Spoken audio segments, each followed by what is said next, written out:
Chicago, 1933. The wind slices through LaSalle Street as you unlock the door to your hardware store.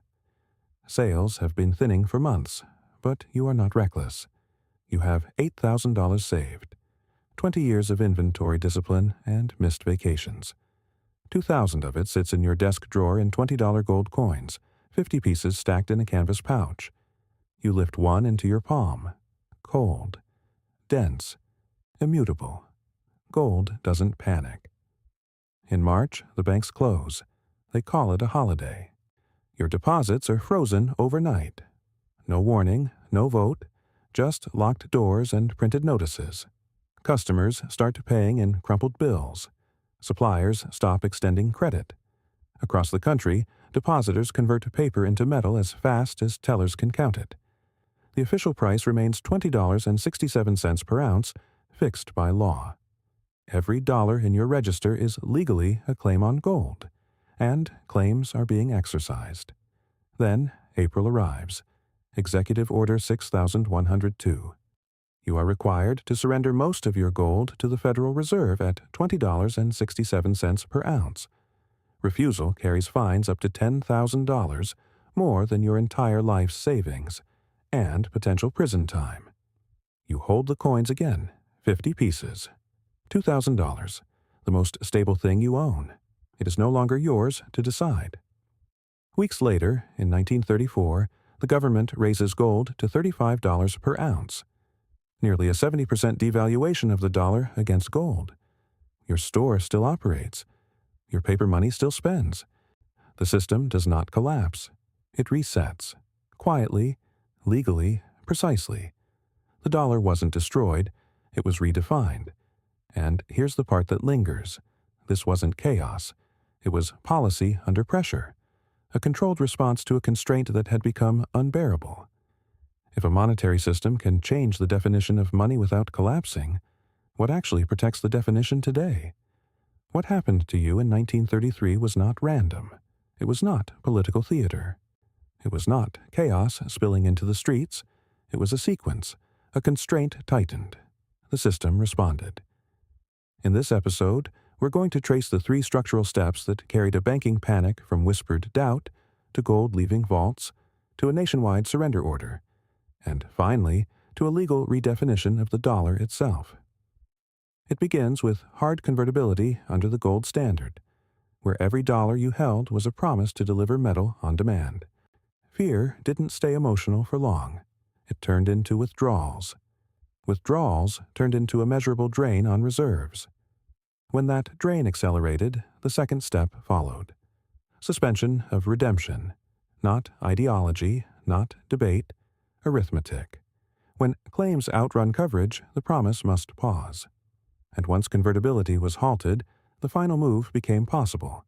Official repricing. Gold at $20.67 becomes $35. The same metal, a different definition. Monetary flexibility expands, without the system visibly collapsing. You'll see where the pressure formed, how it migrated, and why each step narrowed the next set of options. Because once you recognize the pattern, this stops being history. It becomes structure. Step 1. Banking panic under hard convertibility. It begins with a promise. Under the gold standard, every dollar in circulation was legally convertible into a fixed quantity of gold, $20.67 per ounce. That wasn't symbolism. It was enforceable. If you held paper, you held a claim on metal, and claims can be exercised. By 1930, bank failures were no longer isolated events. They clustered. Rural banks failed first, then regional institutions. Depositors didn't need to understand macroeconomics. They understood one thing. If others were redeeming for gold, waiting could be fatal. Fear became action.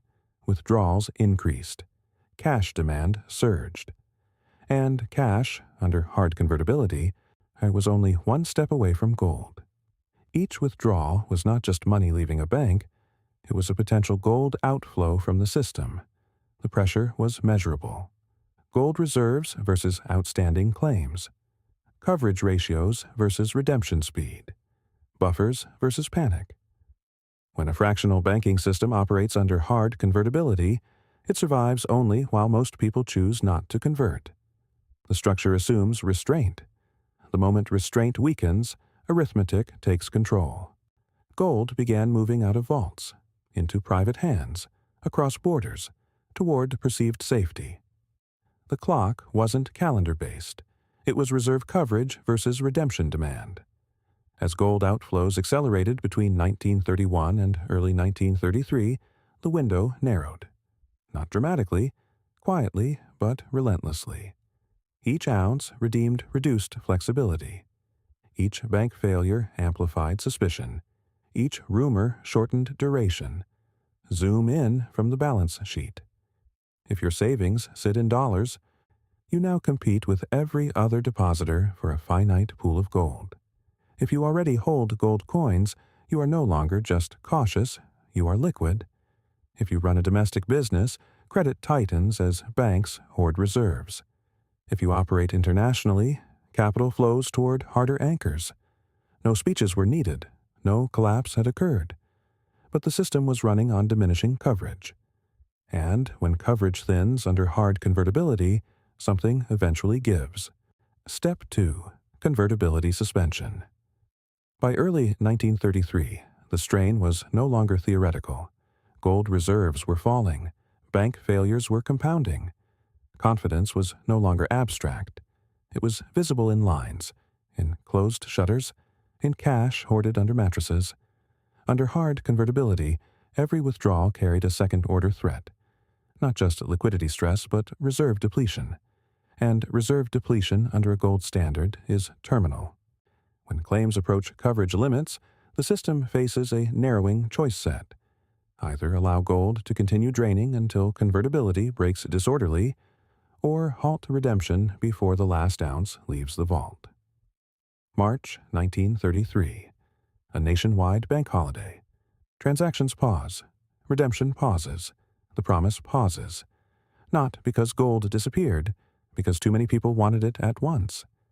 This is the asymmetry at the heart of hard money systems. Convertibility works while few demand it. The moment demand accelerates, convertibility becomes the bottleneck. April 1933. Executive Order 6102. Gold redemption for private citizens is effectively ended. Most gold holdings must be surrendered to the Federal Reserve at $20.67 per ounce. What was once a right becomes a directive. What you owned as a hedge becomes an obligation to transfer. Ownership shifts to compliance. Refusal carries fines up to $10,000 and possible imprisonment. The penalty is larger than most lifetime savings. The power dynamic is no longer market-based. It is statutory. Zoom in. If you hold dollars, your legal path to gold closes. If you hold gold, your liquidity is centralized. If you hold government bonds, the constraint limiting monetary expansion begins to loosen. If you operate a domestic business, credit conditions may stabilize, but only because the anchor has been removed. The system does not explode. It seals the valve. And once the valve is sealed, a new move becomes possible. Here's the part most people misunderstand. The dollar did not collapse in 1933. Banks reopened. Your store kept operating. Wages were still paid. Paper currency still circulated. There was no cinematic breakdown of the monetary system. What changed was quieter. The definition. When gold was repriced from $20.67 to $35 per ounce in 1934, the metal did not become rarer overnight. The vaults did not suddenly fill. The economy did not magically transform. The unit shifted. If you surrendered gold at $20.67, the same ounce was now officially worth $35. The number changed. The law changed. The constraint changed. Nearly a 70% devaluation of the dollar against gold. No collapse. A recalibration. Under deflationary pressure, rigidity was suffocating the system.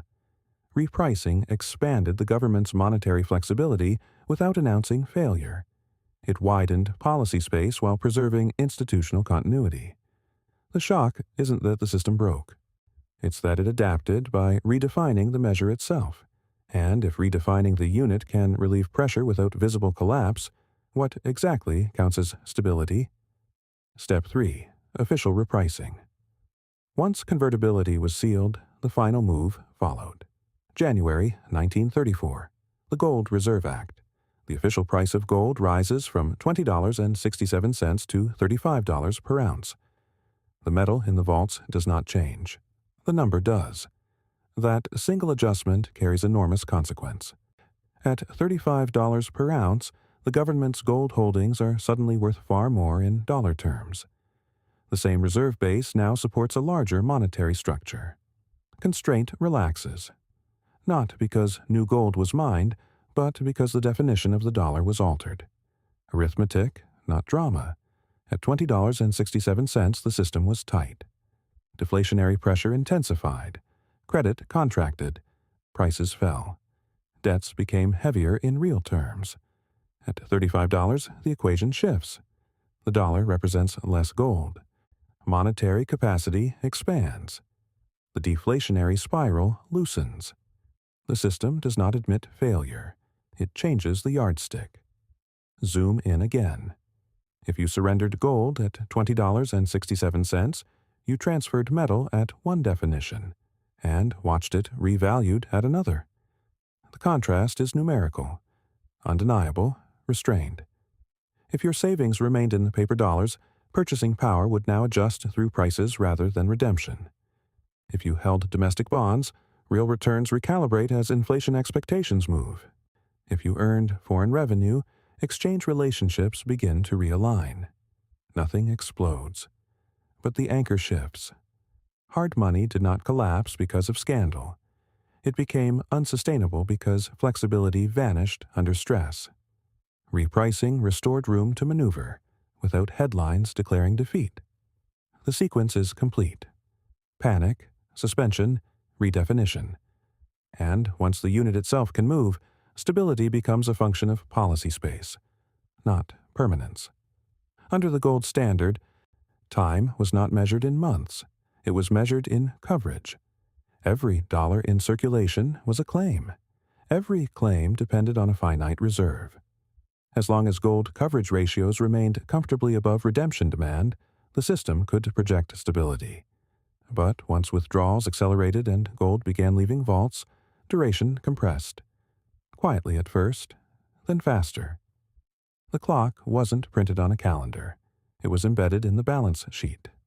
Gold reserves versus outstanding claims. Redemption velocity versus replenishment. Bank failures versus confidence. As 1931 turned into 1932, and 1932 into early 1933, that ratio deteriorated. Not overnight, but relentlessly. Each failure amplified suspicion. Each conversion reduced optionality. Each ounce surrendered narrowed policy space. Coverage thinned. When coverage thins under hard convertibility, the promise becomes fragile. And once fragility is visible, demand accelerates. The clock shortens itself. No speech triggers it. No headline announces it. Arithmetic does. And when arithmetic dictates the pace, the system must either defend the promise or redefine it. Shift to the present. The gold standard is gone. Dollars are no longer redeemable for metal at a fixed price. Convertibility, in its 1933 form, does not bind the system today. But constraint still exists. Modern sovereign systems run on a different anchor. Debt capacity, interest burden, refinancing cycles. The numbers change. The logic doesn't. When debt to GDP rises persistently, optionality narrows. When interest expense absorbs a growing share of federal revenue, flexibility tightens. When average maturity shortens during stress, refinancing frequency increases. The clock speeds up. Different variables, same arithmetic. In 1933, the pressure point was gold coverage. Today, it might be debt sustainability, funding markets, or balance sheet expansion. Then it was redemption demand. Now it may be capital flows, yield spreads, or liquidity preference. The regime evolves. The constraint remains. Zoom in. If your savings live in the domestic currency, your exposure depends on policy space. If you hold sovereign bonds, your return is tied to refinancing conditions. If you operate a domestic business, your stability rests on credit transmission. If you earn globally, you feel exchange realignments first. No collapse is required for definition to shift. When flexibility tightens faster than buffers expand, systems adjust. The question isn't whether today mirrors 1933. It's this: when the constraint becomes visible, what changes first? Step back. 3 moves. Banking panic under hard convertibility. Convertibility suspended to stop the drain. Official repricing to expand policy space. No riots required. No institutional collapse. No burning currency in the streets. Just pressure. Then adjustment. Under the gold standard, rigidity amplified deflation. Each redemption tightened the system further. Each ounce leaving the vault reduced flexibility. When enough the people demanded certainty at the same time, the promise became mathematically fragile. And fragility under a hard peg cannot linger. It resolves, not emotionally, mechanically. Hard money did not fail because it was immoral. It failed because it was inflexible under systemic stress. When convertibility becomes the bottleneck, the definition of money becomes negotiable. The sequence feels extraordinary. It isn't. It's structural. And structure repeats when constraints outgrow buffers. Currencies rarely implode without warning. They compress, they adjust, they redefine. In 1933, the United States did not announce failure. It did not default in the conventional sense. It did not watch its monetary system disintegrate in public view. It altered the constraint. Redemption exceeded coverage. Rigidity exceeded flexibility.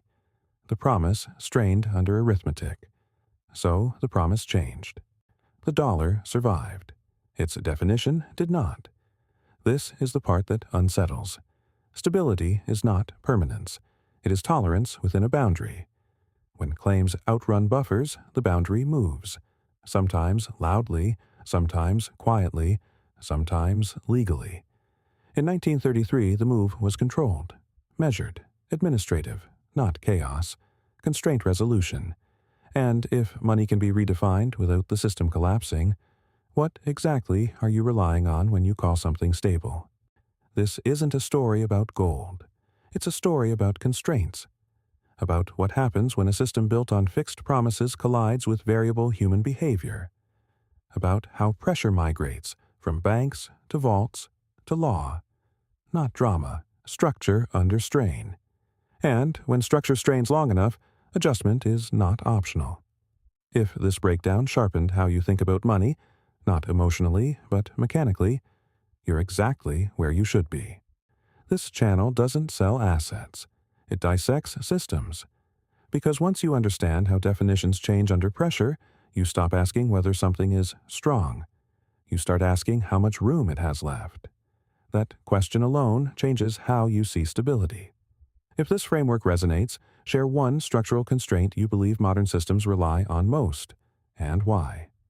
In the next episode, we follow the constraint forward to where it migrated once gold was no longer the anchor.